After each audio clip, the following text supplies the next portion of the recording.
What's up, folks? The secret of successful relationship is built, as I see it, on three pillars.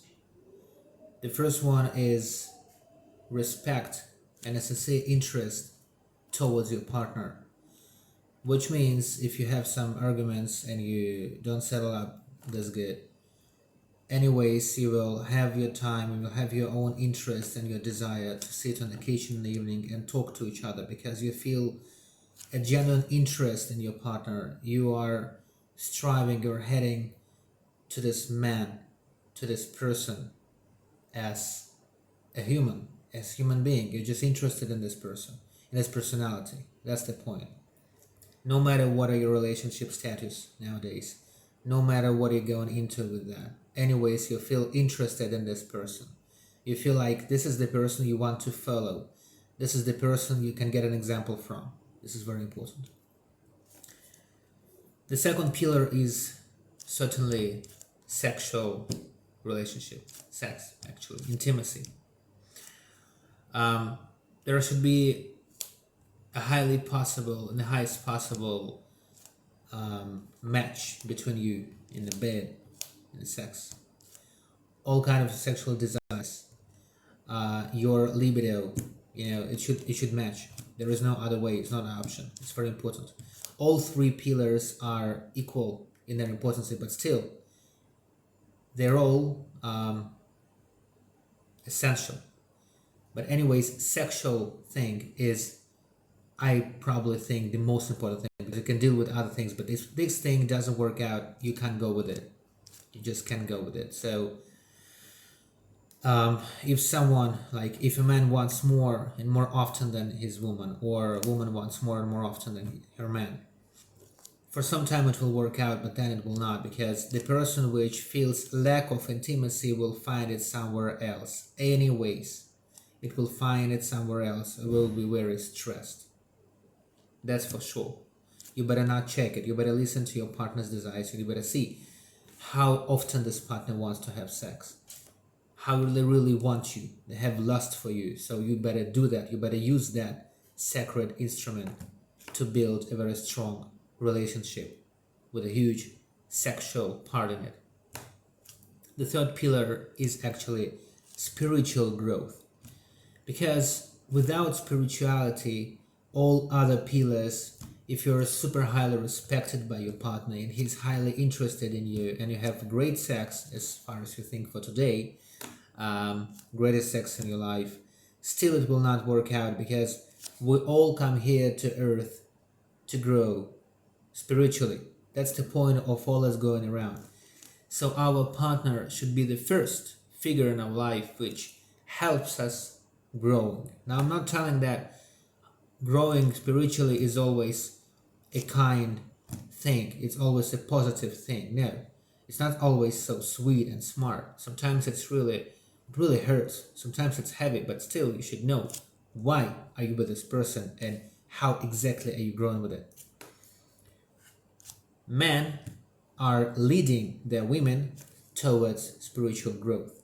Women find God and meaning of life through the man going there, going up to God, to their divine nature of their femininity and masculinity, to this divine balance. The same way man goes down to earth, man becomes more materialistic through women, because women and family and kids, they bring the man down. The man head, which always strives for creativity, for changing the world, for building something new, for constructing something revolutionary new, it is settled down. The man settles down through his woman. He cannot do that directly. If it happens that way, that a woman doesn't have a man physically, she will find him and she will subtle this masculine energy with something else. It can be any kind of guru. It can be any kind of a book, spiritual book. It can be any kind of spiritual guide. It can be spiritual practices, whether it's yoga or qigong or feminine circles as they call them nowadays. Anything. A woman will always strive and to find her spiritual guide through a man. It's very important. Same way, men, they don't have physically woman near them, which follows them, goes with them up there to God, to understand their divine nature and essence. Man will find the subtles of that feminine energy everywhere, of this material energy, in watches, cars, property, stocks and bonds, which is actually a good thing. But I mean, men will do that insane without knowing what for. They will just receive and take more and more without giving, and they will not feel any kind of real sense in all that. It doesn't make sense without spirituality. It doesn't make sense that much without sharing all that with our partners, with our families, and with the world around ourselves. Because a man can and should be a spiritual guide not only for his family, for his woman, and for his kids, but for all the humanity. That's the man's mission on earth. That's the destination. That's the point. Same way as a woman is a divine mother. A woman is a divine feminine, creative, and with super high ideas which she can implement through her man and go there up to divinity.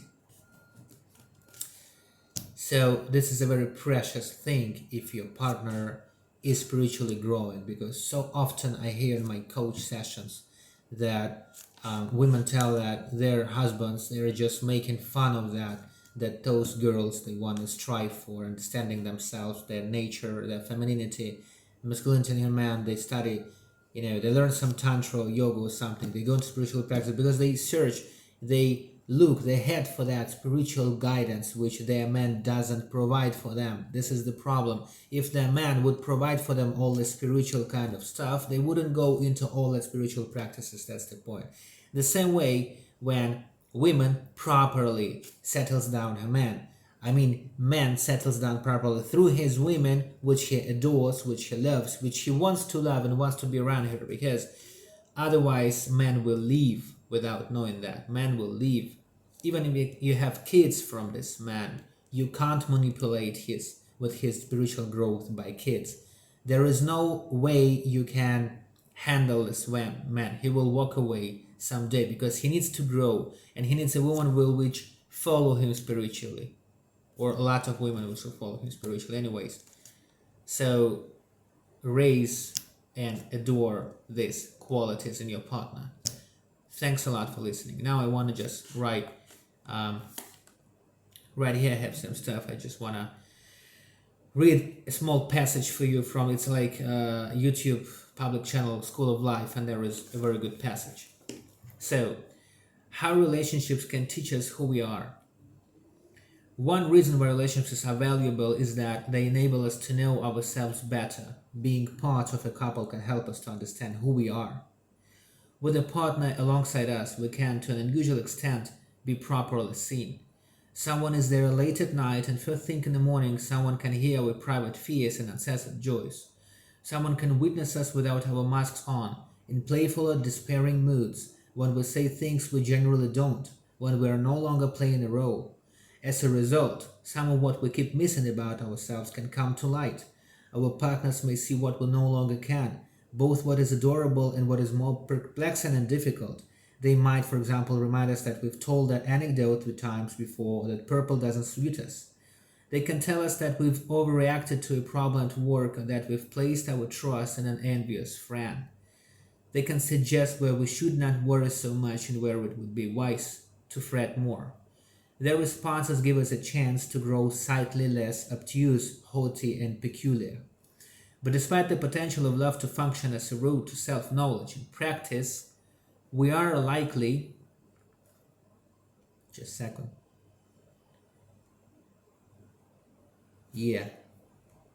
We're likely... Just a second.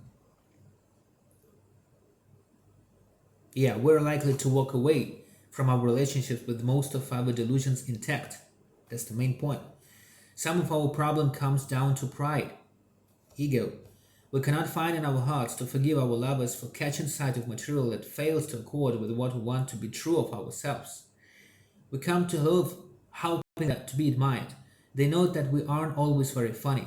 that our novel is patchy, that we're prone to self-pity, that we lose our temper so fast, that we have disappointing household habits or cannot properly communicate our feelings.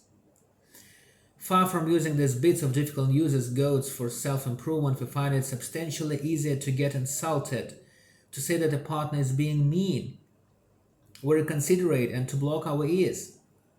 We fall back on a noxious but highly prevalent idea about love, that in good relationship no one should be trying to change anyone, or else because we should have all our faults forgiven as they were when we were infants. True love means we're told, not wanting to alter a single thing about someone. Were we to share among friends that we had in the relationship on the basis that the partner was trying to change us, we could count on being widely commended for our bravery. Yet, given how monstrously imperfect we all are, true kindness should never mean abandoning a person to their eccentricities, their losses of perspective, their unjustified fury, their unexplored hurts, or their questionable dress sense. It should mean helping them gently but frankly to learn more about who they presently are in the same of the better person they might one day become. The fault doesn't only lie with us, the recipients of feedback. We tend to usher our partners towards self-knowledge with unhelpful brusqueness and anger, whereas the gossamer thin human ego begs for a tone of reassurance and patience with low irritation and fear to cloud the important truths we are trying to impart. We attempt to instruct our partners in vital facts about themselves. Last thing at night, on the moment they get home in a rainstorm, we're so scared of what they don't know themselves will destroy any chance that might have patiently coming to understand it. We grow too angry to remember that we're trying to help someone to evolve, not to punish them for having fallen short of our hopes. At worst, despite fine intentions, we give up after only a few minutes of measured conversation, call them a shithead, slam the door, and shout that they are as bad as their mother or father. A good ideal of what we say in anger may ironically be entirely true. It's just that no one has ever learned anything about themselves in conditions of belittlement and humiliation. First, we should start by insisting, contrary to the romantic script, that true love is entirely compatible with attempts to teach people who they are and how they might improve. The only people whom we don't want to change are those we don't care about. We should reimagine love as a privileged arena in which two people will, with immense kindness and tact, try to hold a mirror to each other's most difficult and broken sides in the name of growth and progress towards psychological adulthood. At the same time, huge attention should be paid to the way we share our insights. We must become the most willing of students and the kindest of teachers. We should only strive to divulge tricky things when we aren't smarting from our contract with them. We need to strike always when the iron is cold. We should soften our verdicts with recourse to words like perhaps and maybe. We should say we feel that they may be missing something, not that we and our therapist are certain of their insanity. We should remember that emotional truths can only ever be learned in an atmosphere of intimate safety. 4. We should be wary of how often our own histories may give us a false impression of who our partners are. We may be far the experts we think. We are highly likely at times to mistake their motives for those of figures from our past. We can be far too quick to imagine with unjust alarm that we have married our mother or father. Most relationships collapse because, in the end, two people didn't want to know more about themselves. Because the knowledge was too hard and because the way it was shared was too tough. Given how much precious psychological information every relationship throws up, we should do ourselves the honor of using it intelligently and enduringly. We should share our hard-won insights with unlimited tenderness and strive to hear them, always with trust, curiosity, and courage. Thanks a lot for your attention, and please grow, please share, please be those which you want yourself to be, and be honest, first of all, with yourself, with your partner. So as I said, respect, sex, and spiritual growth. Those are the 3 pillars which I figure out. Have a great day. It was Alexander Listen God with you, a writer, a coach, and a foreign language instructor. Have a good day.